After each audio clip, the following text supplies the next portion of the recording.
Isang oil tanker na kargadong nasa 20,000 litro ng langis ang bistadong nagsasali ng langis sa isang residential area pa man din sa Quezon City. At nang hanapan ng permiso ng barangay, wala umanong naipakitang permit ang mga nagsasalin. Nakatutok si Katrina Son. Exclusive. Kita sa videong ito na nakunan kagabi ang isang oil tanker na nakaparada sa harap ng isang bahay sa Scout Castor, Barangay Sacred Heart sa Quezon City. Ayon sa mga residenteng nakausap ng GMA News, umaga kahapon nang unang pumarada ang oil tanker sa lugar at agad umalis matapos masita ng barangay. Pero bumalik ito alas 8 kagabi. Nag-discharge po sila ng oil po dito sa isang fuel tank dito po sa loob ng isang residence. Tapos tuloy-tuloy po yung pag-discharge nila despite na tinatry po silang pigilan ng ating BPSO. May hose. Tapos po, Hindi ko alam kung paano nila tinatransfer, pero may hose. From the tanker to the tanke. Parang ganun. ano po yung nililipat? Crudo daw po eh. Pero nag-aamoy kami dito kagabi ng gasolina. Hindi ko alam kung crudo or gasoline, pero ang dinig ko lang diesel. Sabi ng barangay, base sa pakikipag-usap nila sa driver, humigit kumulang 20,000 litro ng diesel ang karga ng tanker na pang-personal na gamit umano. Nagulantang po sila dahil bakit ang sabi daw po sa kanila, mag-i-imbak daw ng diesel. So sinabi naman po sa amin na hindi naman daw ganun kadelikado, kaya lang ang problema, wala silang advice sa aming barangay.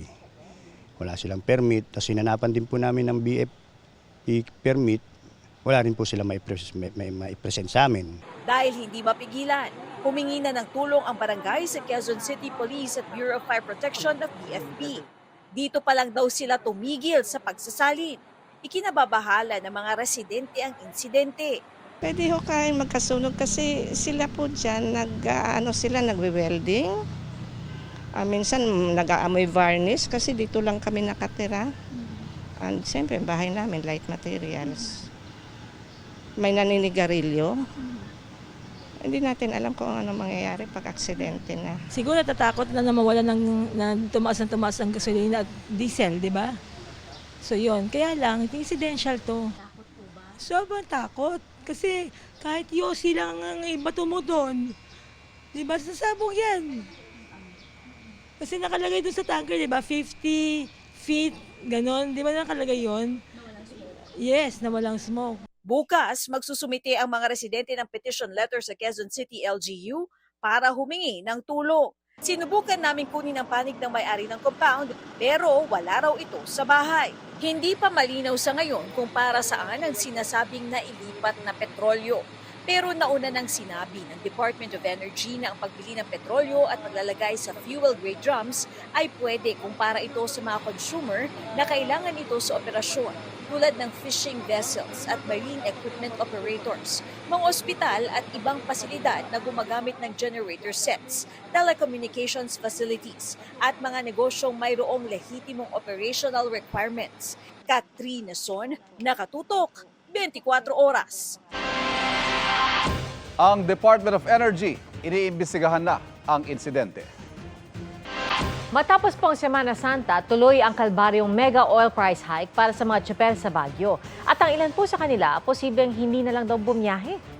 Nakatutok si Bea Pinlac.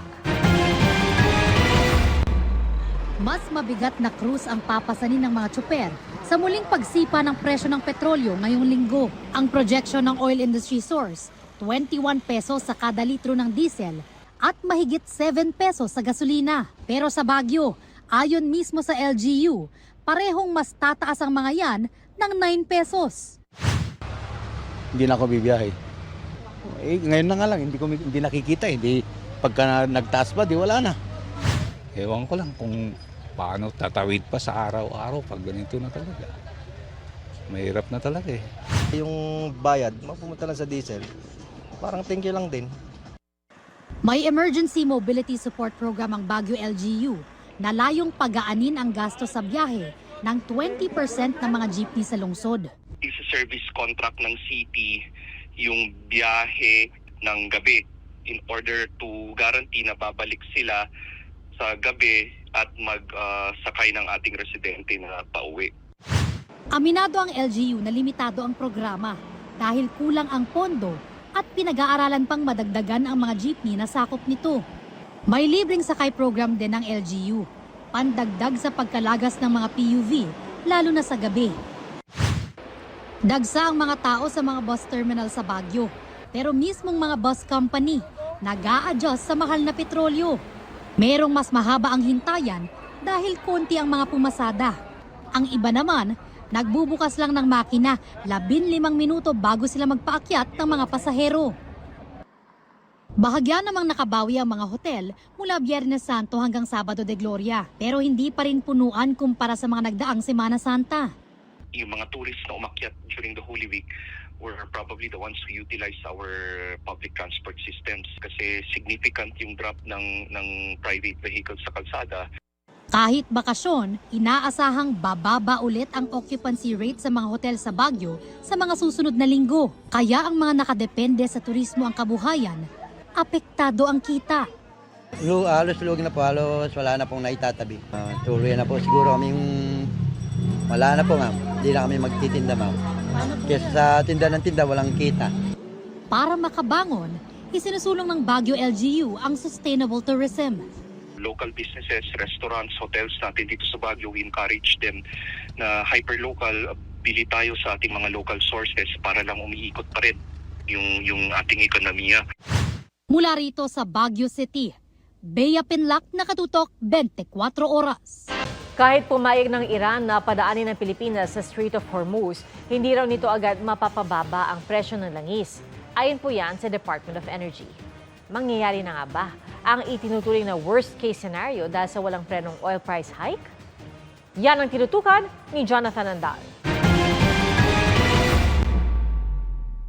Pwedeng trumipli ang presyo ng diesel sa susunod na buwan at sumampa na sa 163 pesos kada litro ang average na presyo. Isa yan sa mga worst-case scenario na ipinakita sa Senado ng DepDev o Department of Economy, Planning and Development sakaling umabot sa $200 per barrel ang 180-day average cost ng krudo. Pero ngayong Martes, posibleng umabot na sa 165 pesos ang kada litro ng diesel.